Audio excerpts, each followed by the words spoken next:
Step right up, dummies, and listen to the stupidest sports show on earth with Rodney and Tim Van Stratton. Yeah.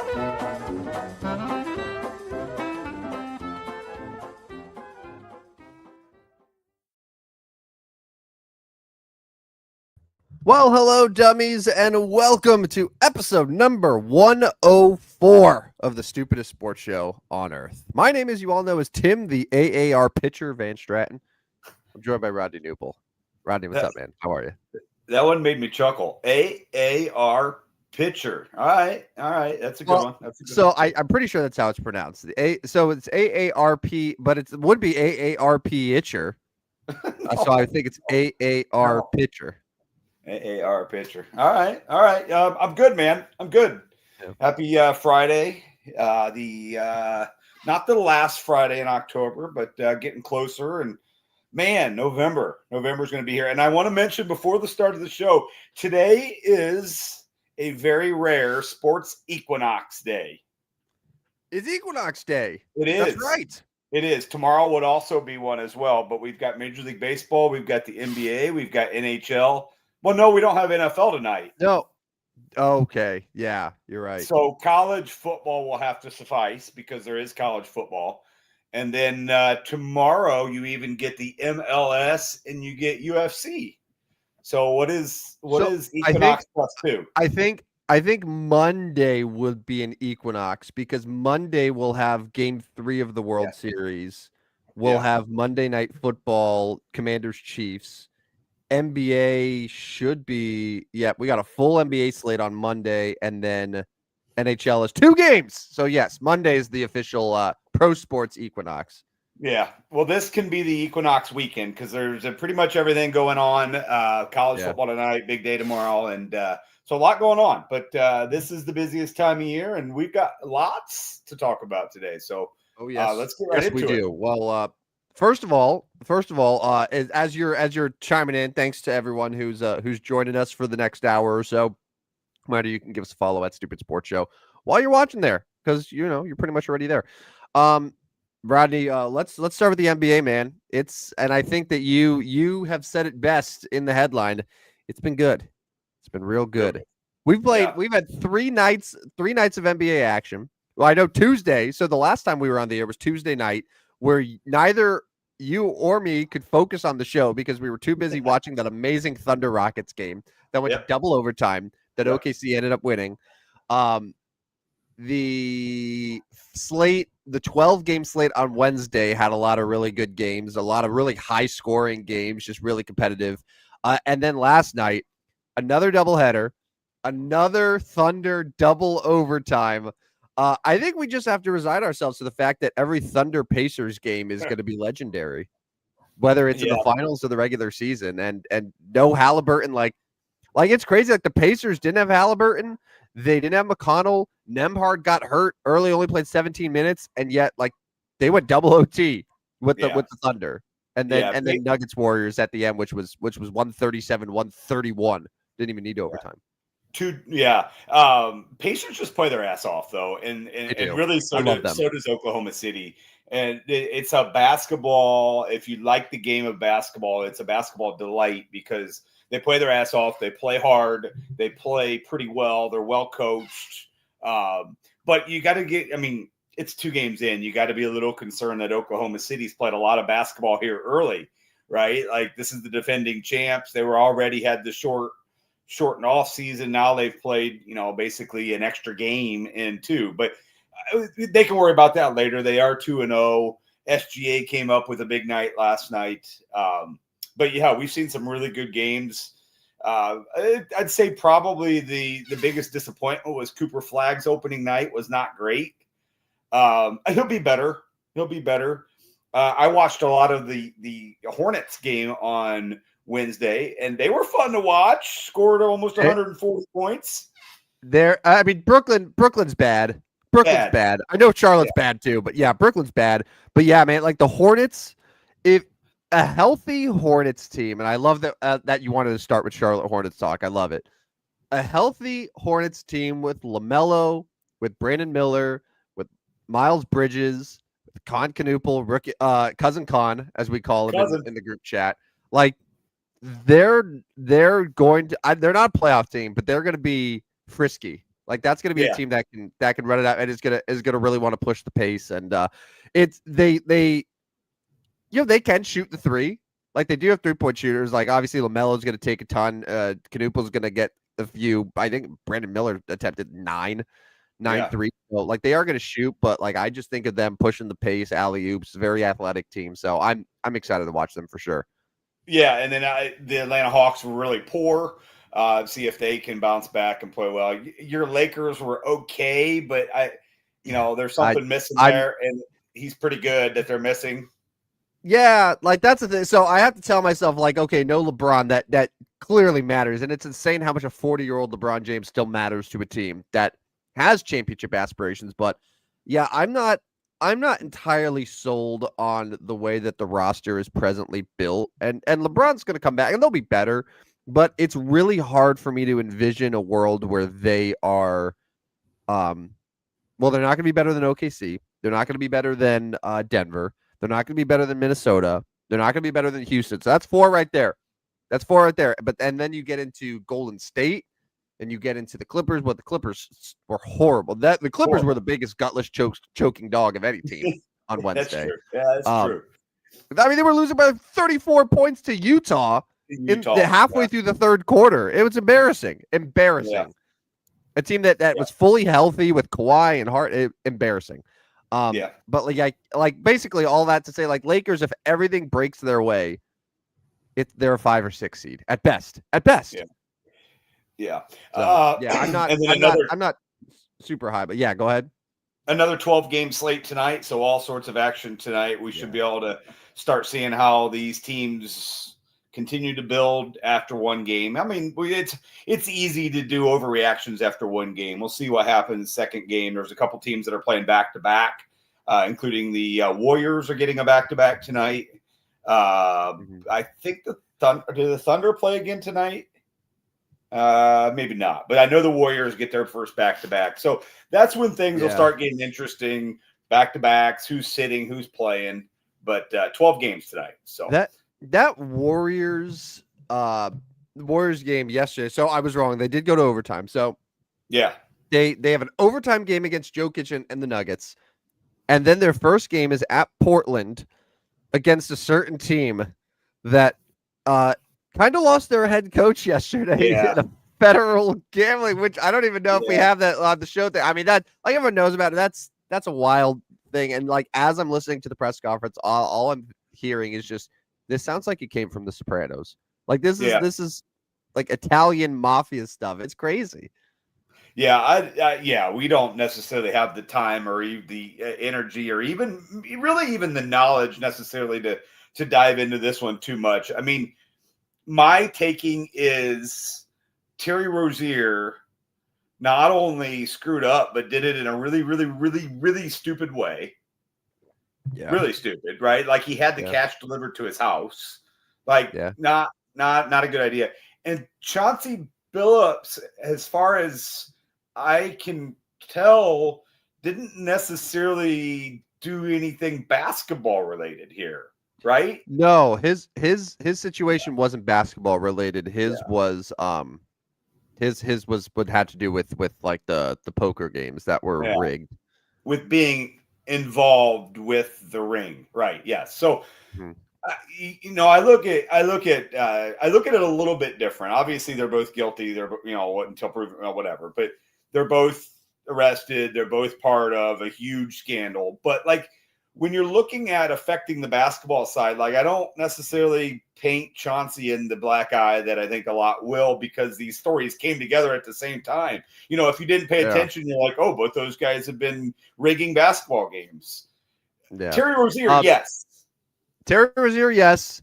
Damon Jones also, I believe, is a part of both. Damon Jones, in some capacity. Yes. Damon Jones, the basketball side was a game where he was, he's close with LeBron and got knowledge that LeBron was going to be sitting out a game, so he said, "Hey, mob guys, you might want to get some bets in right now on Milwaukee here, because I happen to know LeBron ain't playing.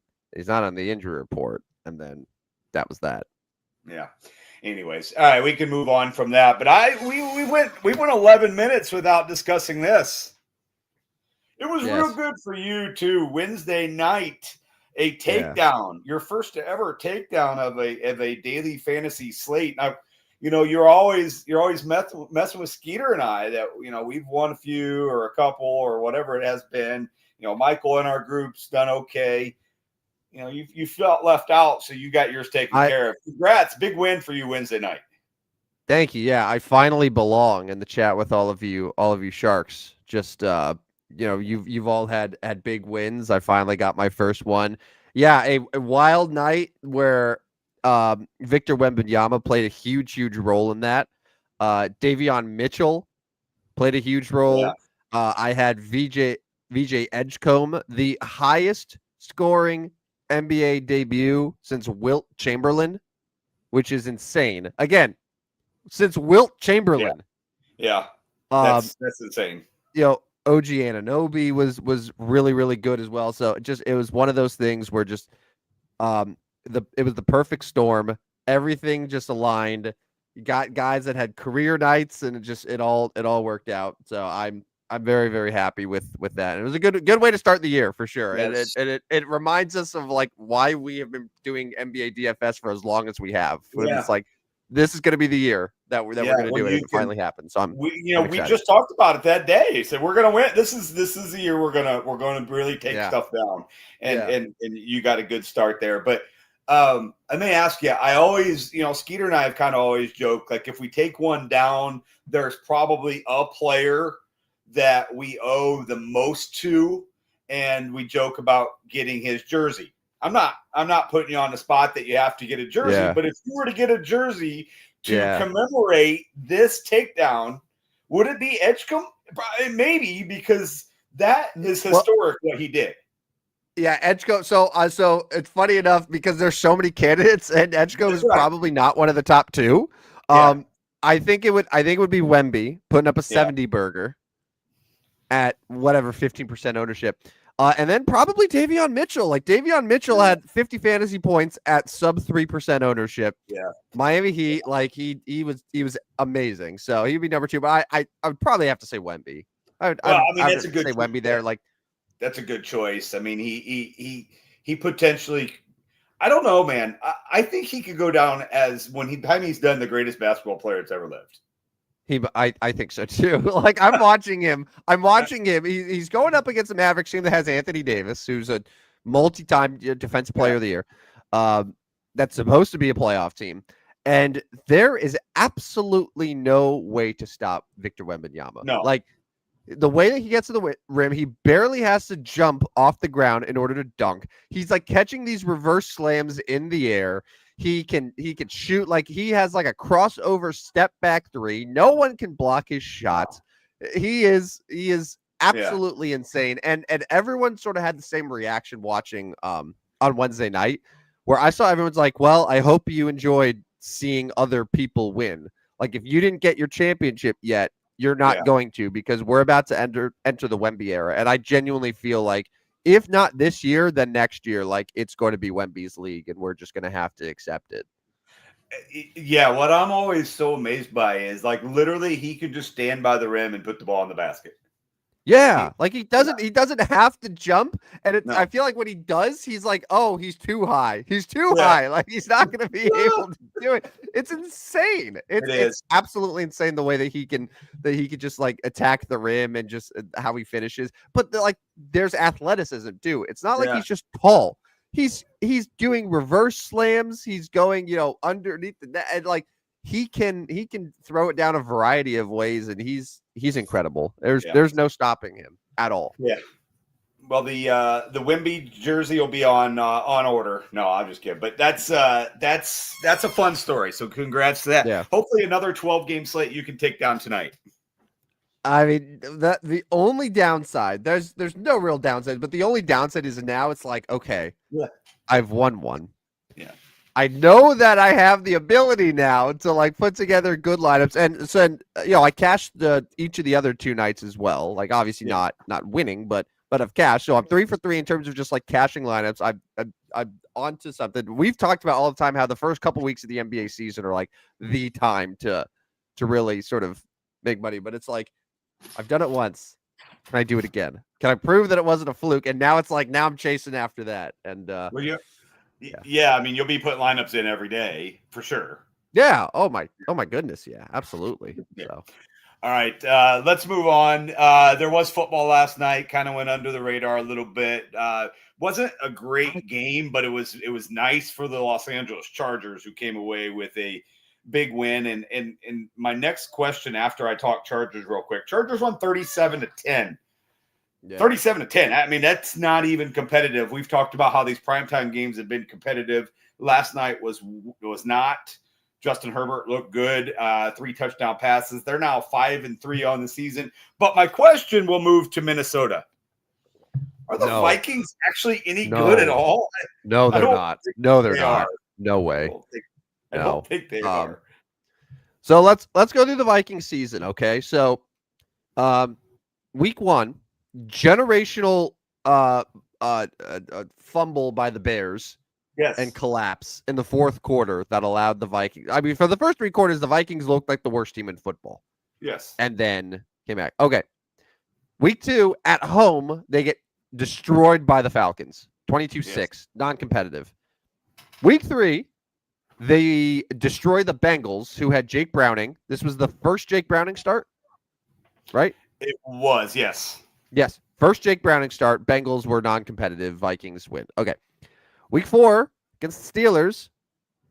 Pretty sure they were trailing the whole game. Tried to make a late. Yeah, they were so they were down 21-6 going into the 4th quarter, but they scored 15 in the 4th, but it wasn't enough for them to win. And then I think Carson Wentz had a late turnover as well to seal it. Yeah. Okay.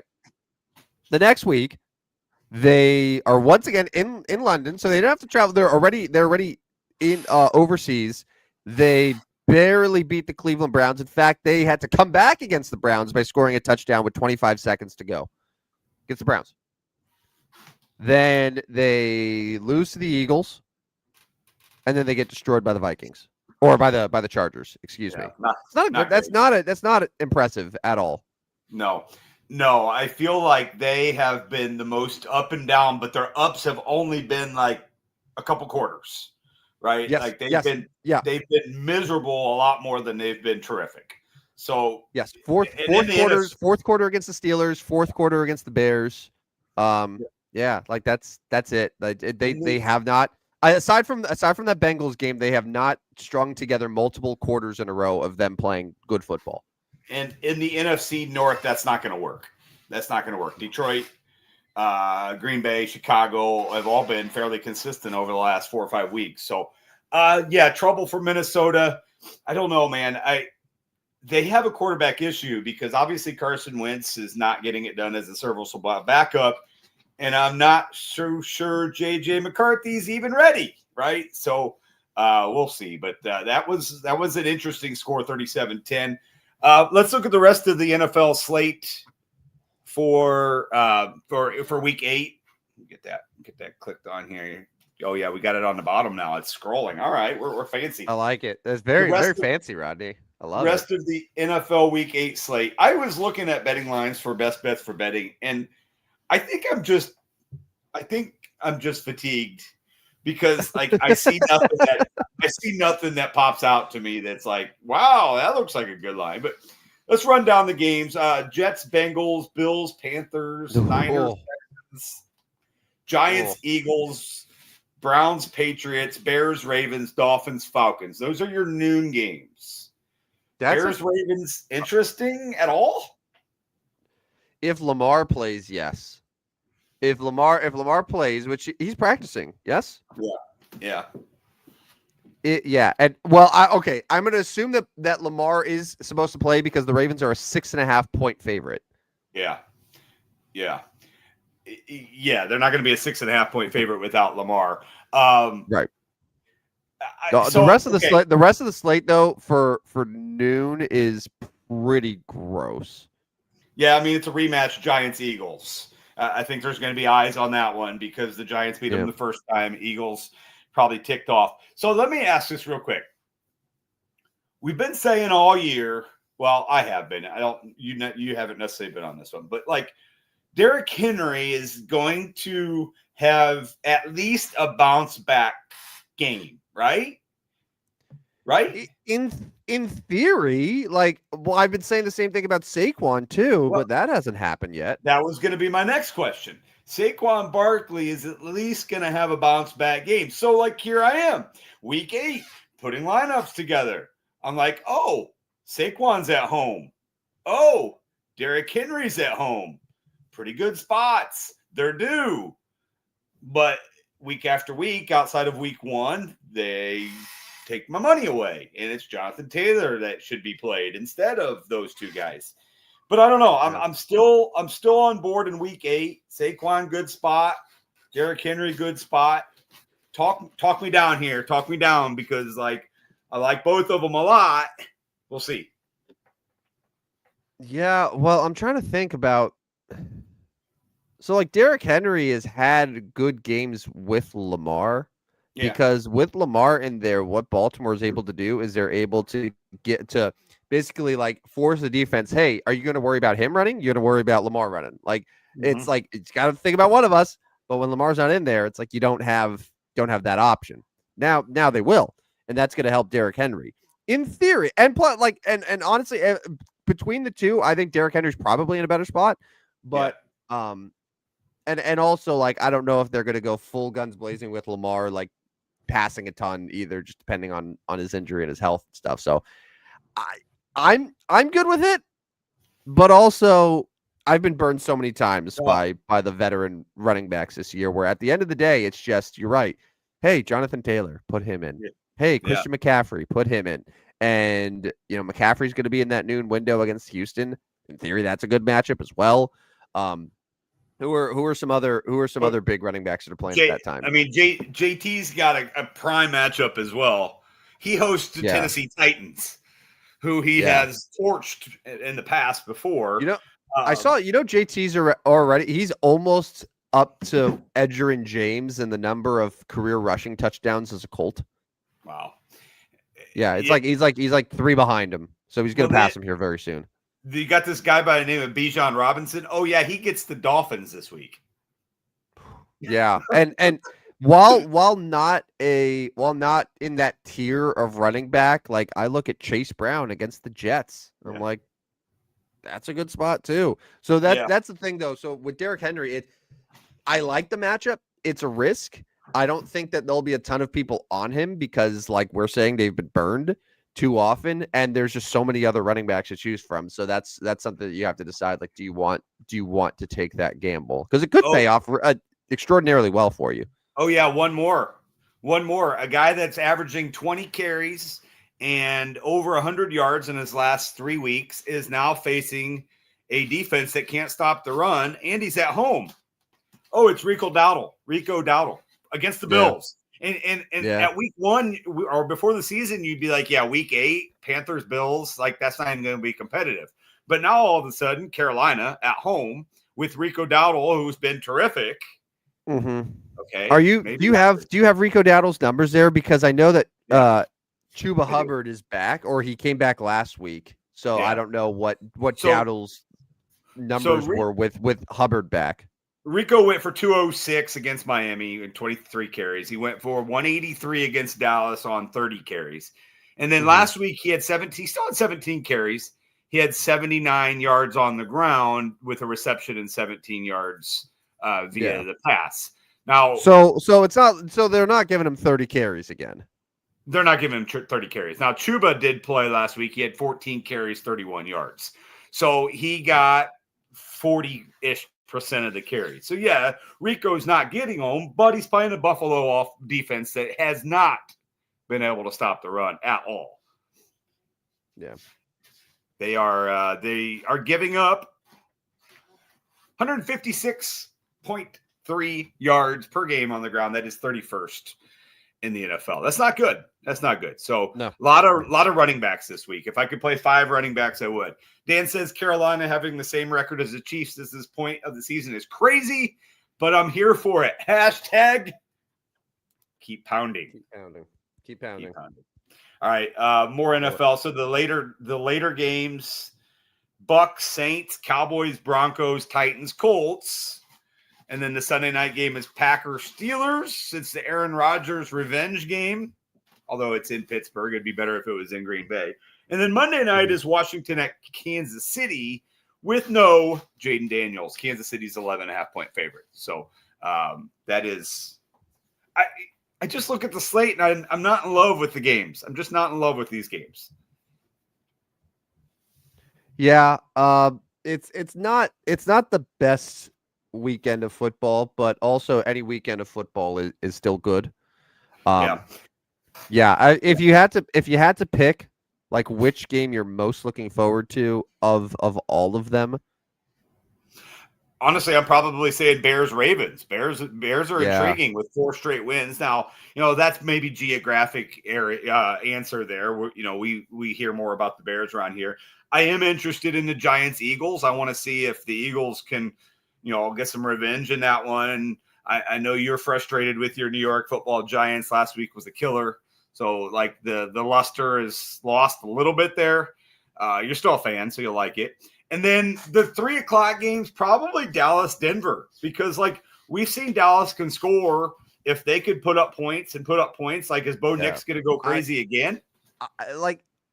This sounds stupid because of what literally just happened less than a week ago, but I'm not overly impressed with Denver.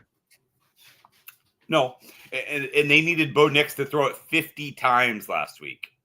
Yeah, and I mean, keep in mind, 3/4 of that game, inept. And it was what the Vikings-Bears game looked like on on steroids. And naturally, like that's really what it was. But my takeaway wasn't like, wow, Denver, really, really good team. It was, I think that they've gotten pretty fortunate. Yeah, it's weird. It's a team. It's hard to say it, but like. That game against the Jets in London was horrendous. Yep. But they won by 2. Beat the Giants by 1. An incredible comeback. Beat the Eagles by 4. Beat the Eagles by 4. There's a lot of close wins. A lot of close wins. They've had one game this year that wasn't decided by a single possession, and that was that Monday night game against the Bengals when Jake Browning, Jake Browning was non-competitive. Yeah, Jake Browning was horrific in that game. So, I mean, you're right. Now, I can do devil's advocate on the other side that their losses were by 1 to the Colts and 3 to the Chargers. Absolutely. So that's the other component of it, where that's a team that could be 7-0 right now. Yeah. But yet I didn't watch them and think this is a dominant team. And if you ask me right now, I would probably say they're the 3rd best team in that division.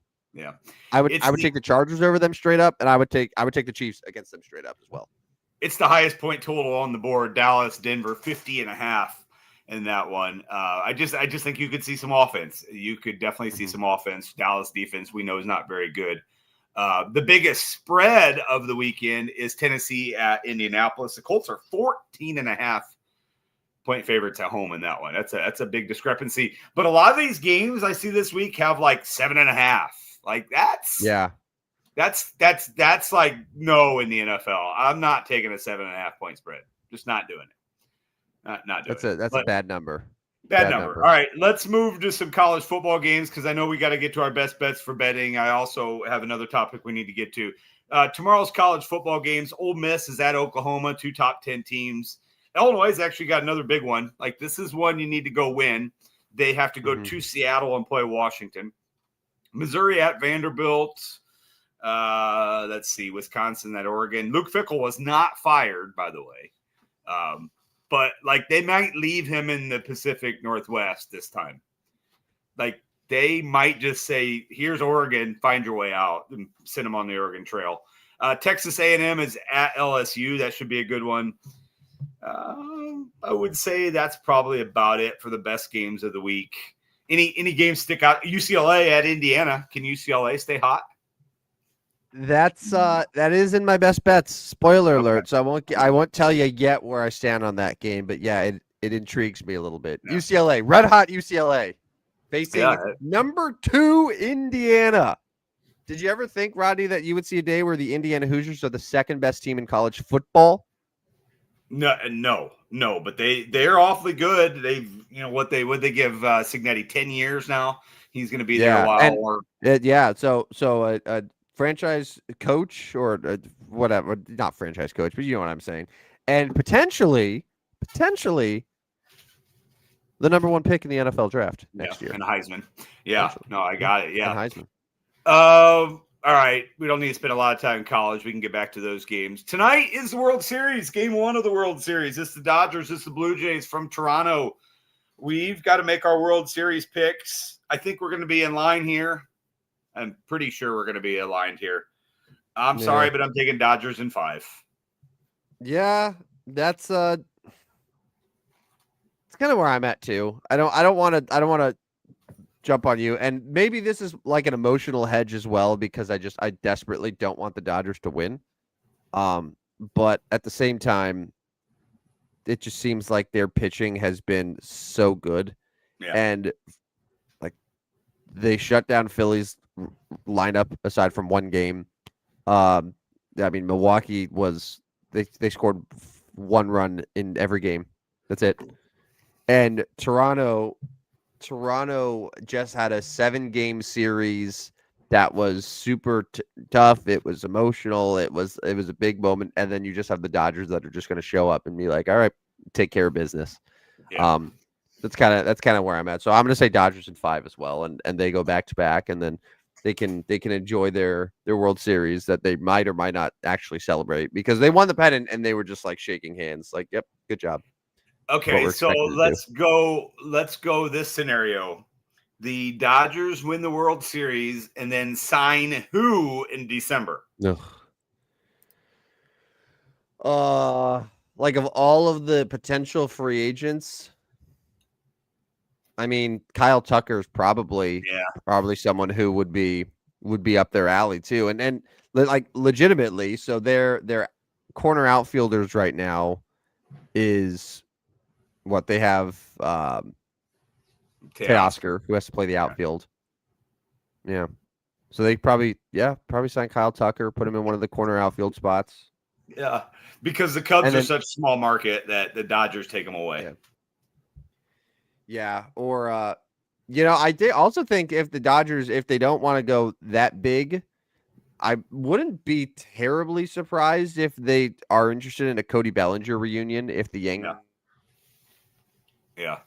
I could see able to sign Kyle Tucker, which would mean then they move off Cody Bellinger. Like Cody Bellinger back to the Dodgers makes some sense as well, but it's just hope you enjoy baseball now because a year from now we're going to be saying, hey, see ya for a while. Baseball.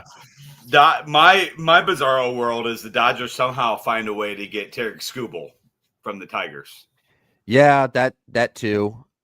Just because why not? Like That's the thing. It's you look at their rotation. Their rotation is like all these guys that are there long term, lots of money, but yet they're somehow going to keep adding more. Yeah. I don't like eventually you don't need another starting pitcher.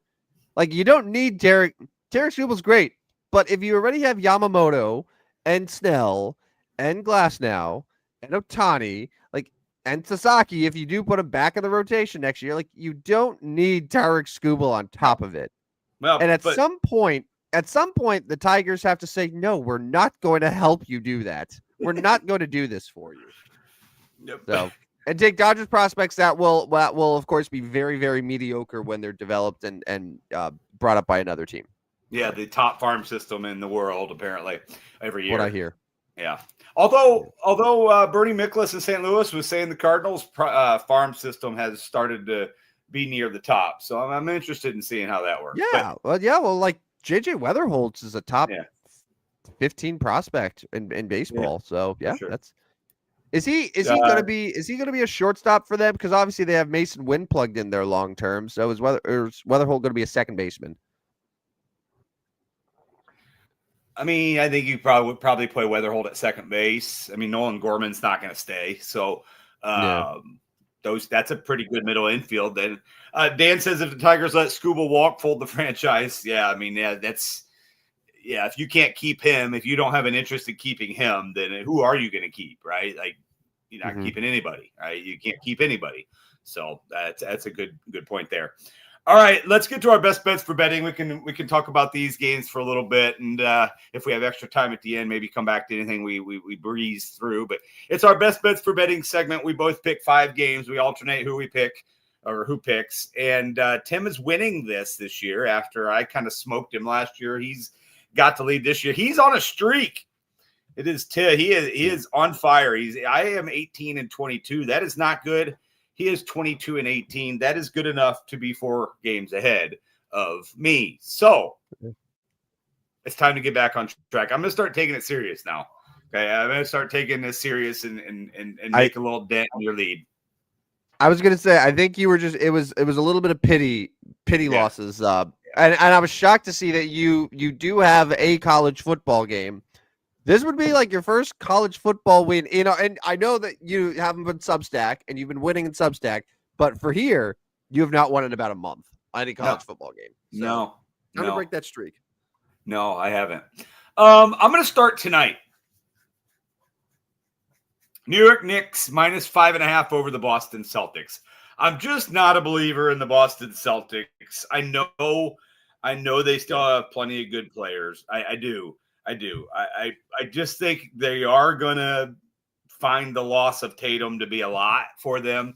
What they do in week 1? They lost in their opener to Philadelphia at home. The Celtics, which was a good game, a very good game. Yeah. But yes, they did lose. 117-116. Knicks came away with a win over the Cavaliers at home.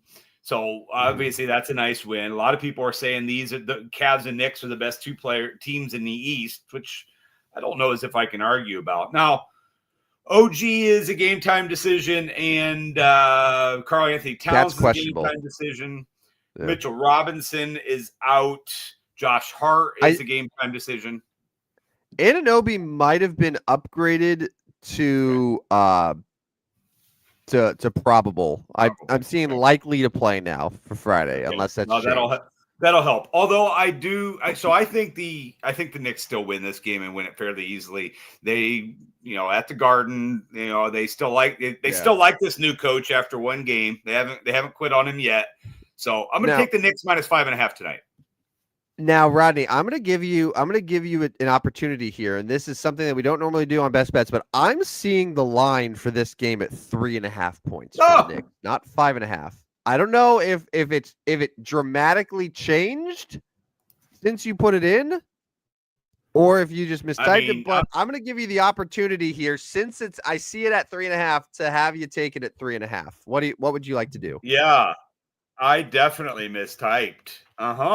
I definitely mistyped it. My new pick is the New York Knicks -3.5 over the Boston Celtics tonight. That's interesting. I mean, it also scares me a little bit that it would move 2 points. I'm like, what do people know? Yeah. Well, okay. So when I made these picks, I used the Score app, which isn't necessarily a betting app. It's more of a scores app. It has all the games. I didn't log on to DraftKings or FanDuel to see it. I got lazy at 6:00 in the morning. So Yeah, DraftKings has 3.5. We'll take that. So I'll take the next tonight. Go New York, go New York, go. All right. I'm also going to stick with an NBA game tonight. My boy, Victor Wembanyama, going to New Orleans. Spurs and Pelicans. The Spurs are a 3.5-point road favorite. It's a little risky. It is. You know, just NBA teams on the road. New Orleans looked pretty good against in their debut on Wednesday. Zion had a good game. But I think that this number is too low for what we just saw San Antonio do against a Dallas Mavericks team that should be solid. Misi, the starting center for New Orleans, is questionable. So the fact that New Orleans is already super thin at center and now has to face Victor Wembanyama, terrifying. And I don't think New Orleans is a super good defensive team either. So I just think that the Spurs are able to. Wemby is a lock for Defensive Player of the Year. Lock it in, Dan. But yeah, I'm going to take the Spurs here at 3.5 points. They win by 4 or more in New Orleans. All right, I'm going to skip ahead and go to tomorrow's game, the college game that I do have. The Tigers, I'm putting faith in Brian Kelly. You know, Texas A&M is undefeated, but like that's not going to happen, right? Like are they? We see these teams beat up on each other. It's 2.5-point spread. LSU gets this done. They desperately need this win. It's like Illinois going to Washington, and they got 2 losses. They got to find a way. I think LSU finds a way to get this done and beats Texas A&M. 2.5, manageable. I'll take the Tigers minus 2.5 over the Aggies tomorrow in college football. Give me the Tigers. I like it. All right. I am going to go college here for a couple games. My first one, I acknowledge that UCLA has turned things around. They got an interim coach. But I'm also realizing that they got to go across the country to Indiana to face the number 2 team in the nation with the potential Heisman and one of the top 5 coaches in college football. Is that fair to say? Yeah. It's a good spot for Indiana. It's a big number, but I think that this could be a good humbling game for UCLA to be like, oh yeah, that's right. There is a reason that we fired our coach because we're not very good. So Indiana 25.5. The number should probably be closer to like 28.5 if like realistically. Yeah. So I'm gonna take the Hoosiers in a big win against the Bruins. Because Curt Cignetti does not lay off the gas hardly at all. No. And it's always a prove it. There's always going to be people like Indiana, really, and you gotta have those big wins. So yeah, I'm taking the Hoosiers here. All right, I will go against one of the 31st team in the NFL who I had in the power rankings. Okay, so old Mike is gonna get fired at some point. Now, you think? Is it going to be mid-season? Does the owner, Stephen Ross, that's his name? Yeah, Stephen Ross. Mm-hmm. Does he want to do it mid-season? I don't think he wants to, but he might be forced to. And maybe Mike wants out and just says, "Screw this! Like we're tanking here." Now the Falcons did not look good last week. Now the Falcons also do not blow teams out very often. So all those things are going against me, but I just don't think Miami's going to keep up here. Bijan again. You got to give him the ball. Give him the ball early. Got to give him the ball often. I'm going to take the Falcons minus 7.5 over the Miami Dolphins. Yeah, I like it. I thought about that one. I like it too, but it was right after you had said that a lot of games that have a spread of 7.5 points, and I was like, yeah, that number is thing, and you never know, like. Miami, what happens if Devon Achane goes nuclear and they end up being close? Yeah. All right. This one, I don't really have too much analysis on it. I'm going with the classic gut feel here. Iowa State is a home favorite against BYU. BYU is ranked 11th in the nation, but I'm saying, okay, there's got to be a reason that Iowa State, despite that's a favorite. And 2.5 is still a really small number. It's not like the Cyclones are a bad football team by any means. So, home team, small number. I'm going to go with the Cyclones here to win by 3+. All right. I will go. So this is my last one, right? Oh, no. I got. Oh, yeah. You got 2 more. Oh, yeah, I skipped past this one. All right, I will go the Baltimore Ravens -6.5 at home against the Chicago Bears. Obviously, Hater. banking on Lamar playing. Yeah. I mean, I think the Bears come back to earth at some point. Should be this week. This is hard to say when you got a Baltimore team that's won one game so far this year. I just look for a fallback from Chicago in an improvement from Baltimore, maybe a little bit healthier Baltimore team now. So I'm going to take Baltimore -6.5 and roll with it. Scary because Chicago has certainly been the better team the last month or so, but I like Baltimore in this one. I'll take the Ravens. Bears have won 4 in a row, man. That is a generational win streak that's happening in Chicago right now. All right, my second to last pick happens to be something that I have not yet done this football season. Something that I don't think I've ever won when I've made a total one of my best bets. But I am going with the 49ers Texans under. Okay. 41.5 points. The Texans offense has really just been hard to watch.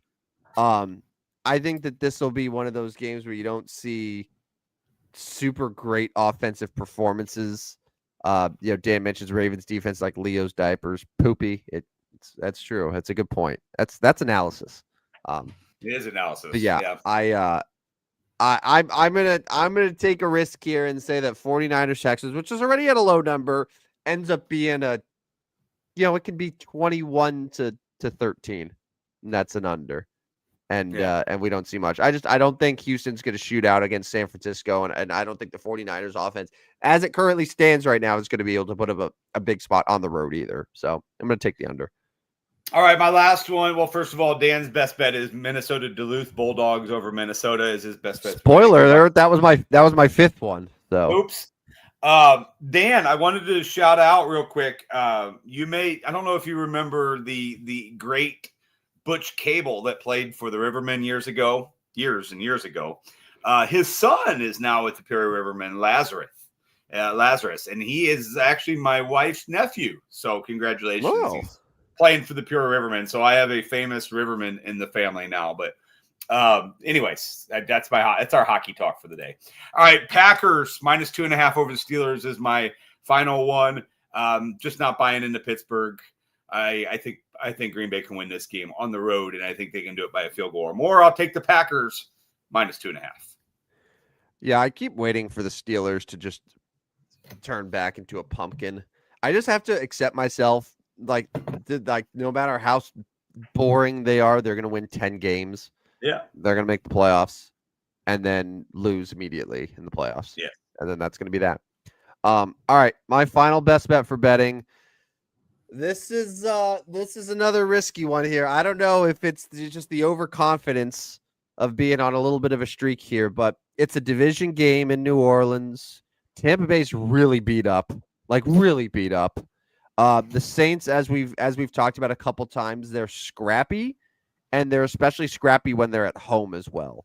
Yeah. So, Tampa likes to play close games. I think New Orleans will surprise. Oh, I meant to say plus. They're not. I was going to give you, since you gave me the 3.5. Yes. I was going to tell you. Yeah. You might want to change that. It's a difference of 9 points. Mine was a typo. The Saints are a 4.5 point home underdog. So I'm gonna say the Saints cover at home. Yeah.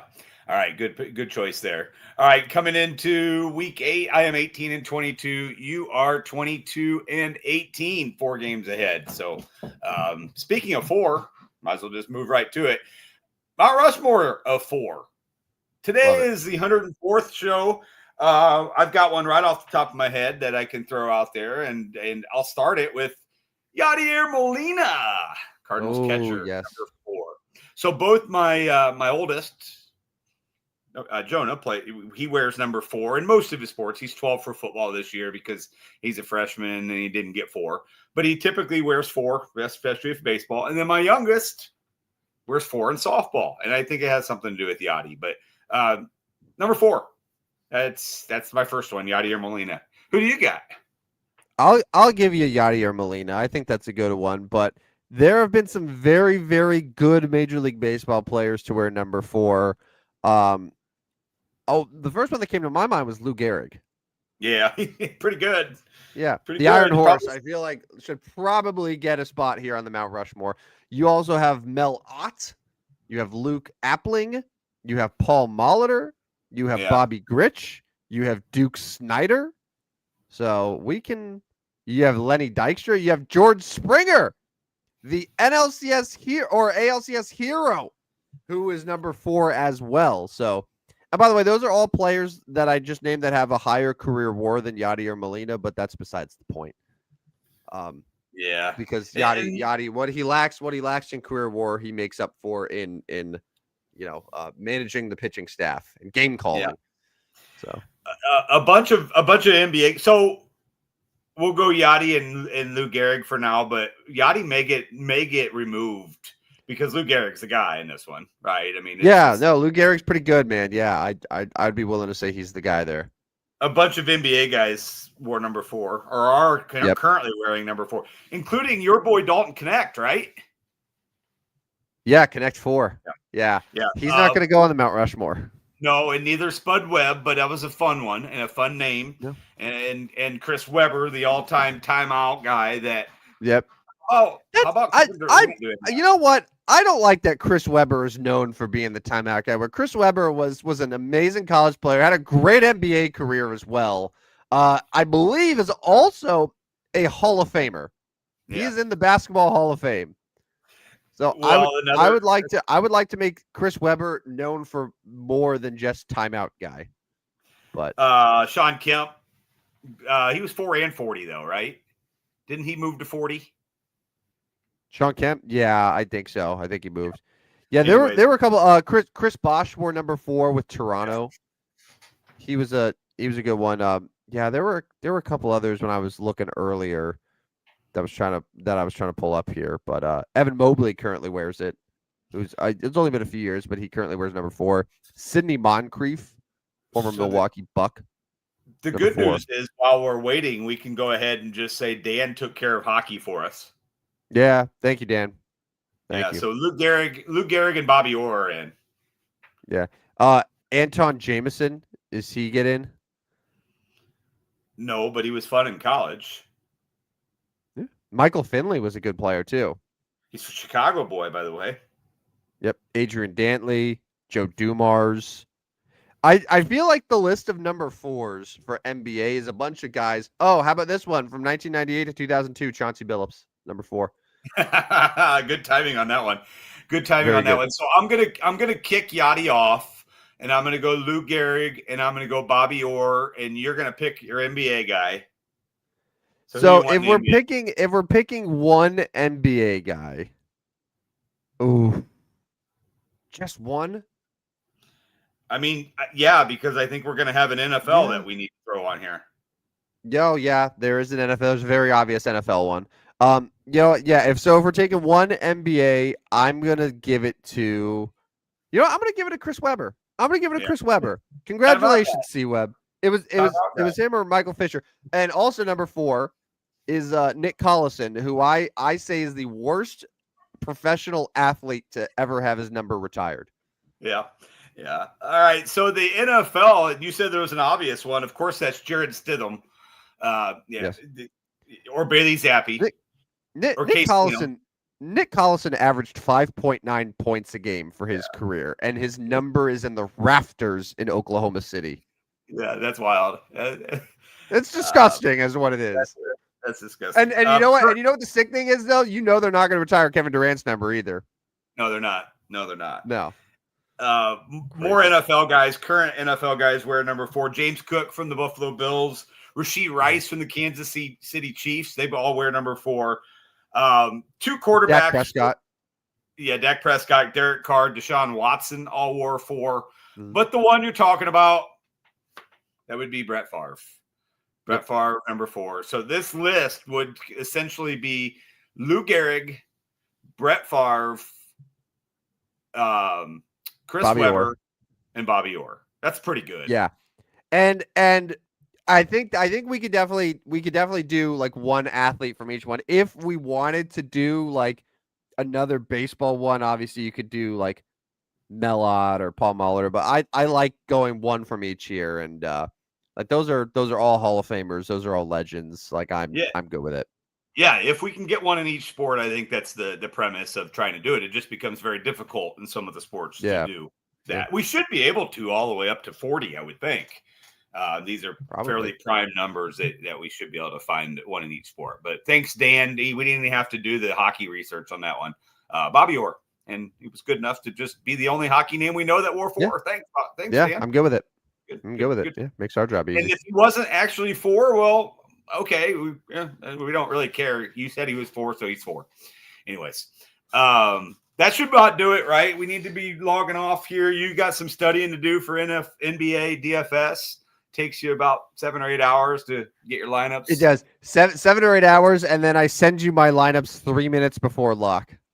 Yeah, and here's the crazy part, and the part that really kind of bugs me, because I probably would have tailed all of your lineups that night. I had a few of my own, and we had some similar guys. But every once in a while, I'll put a couple $1, $2 lineups in, and they'll be duplicates and just different ones. But then when we exchange, sometimes I'm like, yeah, I like that one. I'll just literally copy over a lineup, and because you don't care. Now our buddy Skeeter, he cares. Like he cannot copy lineups. Like he like literally going to arrest us. But if I would have seen it 2 minutes before lineup lock, I probably would have got it in time. I can do it very quickly. I just didn't see it until after 6:10 or whatever the lineup was. Yeah. So I probably could have won some of this money with you, which I know sour grapes. That's my first response I gave to you early in the morning on Thursday. Was like, I think I even was like, fuck, the day I didn't tell you. Yeah, no, it was pretty much that was it. But yeah. Well, so the problem is the last 2 nights I've had to do like errands where it's like happens to be like as soon as I'm done with work, I'm like rushing. So I filled out my tournament winning lineup in the parking lot of the Hobby Lobby in Pekin because I love it.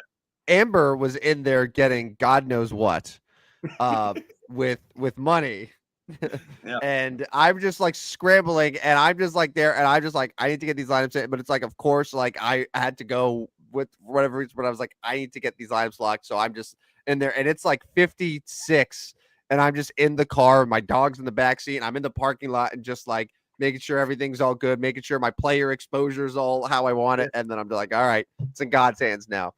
And then that's how that happened. And then yesterday too, I like had my build too in the car as well. And then I did some last second tinkering before lock at 6:30. So that's the key apparently. Just be incredibly stressed and go to the last possible second.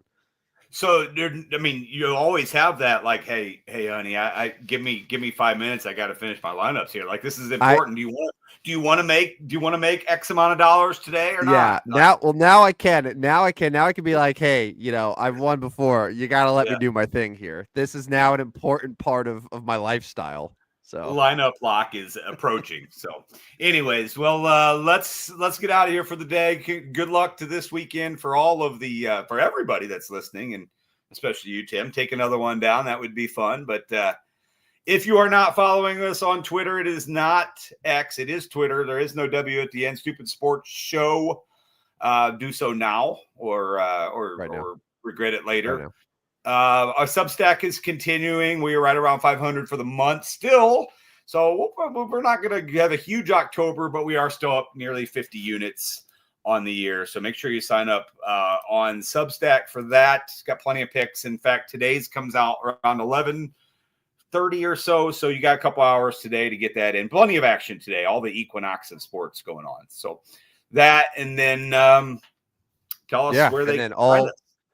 All 100 and soon to be 104 episodes of the Stupidest Sports Show on Earth will be available on Spotify, Apple, iHeart, anywhere you get your podcasts. Make sure to download. You could subscribe. You could give us a 5-star rating. Help us take down McAfee and all the other blowhards that do what we do, but much richer. Much, Richard. Well, not anymore for you. For now. Just wait. Not Just anymore. wait. If I get another Davion Mitchell 50 burger, I'm gonna be right there with you, Pat. I'm gonna be right there with you. Yeah. That would, boy. Did you look to see what? I mean, so your money was significant, but did you look to see what the biggest contest, the mega contest, what the point total winner was? Yeah, don't do it. No, because I wasn't gonna enter them anyway. Like my entry was $8. Like they were $8 lineups, and I did 3 of them. Like I wasn't in a contest where it was a $555 entry or any of those. So it's like what's the point of thinking about that? Because I wasn't going to do it anyway. I did the only contest that I knew that I would actually do. So yeah, but even the $15 one probably would have been. Can you see it retroactively? Like, can you go back and look, or is it too late? A question for our buddy. But like, I don't know if I want to, because then you know what? I'm feeling good about where I'm at. I don't want to do anything that is like, oh, I could have done this. Like, I'm happy with how it all ended up. Yeah. All right. Well, good luck this weekend. Hope you take down another one and enjoy the NBA and everything going on. A week from Monday, college basketball gets started, so we're approaching. But take us away. Take us home, Tim. Rock and roll. Thanks everyone who joined us. We'll be back Tuesday nights, 9 p.m., which will be. Will it be a World Series night? Are they going to go back to back, or do they not do 2 in a row? Saturday, yeah, Monday, Tuesday, Wednesday for World Series. Yeah, okay, yeah. So it'll be World Series nights. Potentially, Dodgers have a chance to clinch it. We're just going to go ahead and get ahead of that right now. To sweep. Yeah. If they're up 3-0, they're going to win it in 4. Like they'll be in LA. They'll be Ohtani pitching. I'm sure he'll hit 4 home runs and. Yeah. Finish the season off. Just be like, okay, congratulations, guys. We're back-to-back World Series champions. Now let's go to Cancun. Yeah, let's go. Let's go buy Kyle Tucker and Tarek Skubal while we're at it too. All right, yeah, we'll be back Tuesday night though. Enjoy your weekend. Lots of great sports this weekend. And for Rodney Newpel, I am Tim, the AAR pitcher Van Stratton, and this has been another edition of the Stupidest Sports Show on Earth. See you guys. See ya. Step right up, dummies, and listen to the Stupidest Sports Show on Earth with Rodney Newpel and Tim Van Stratton. Yeah.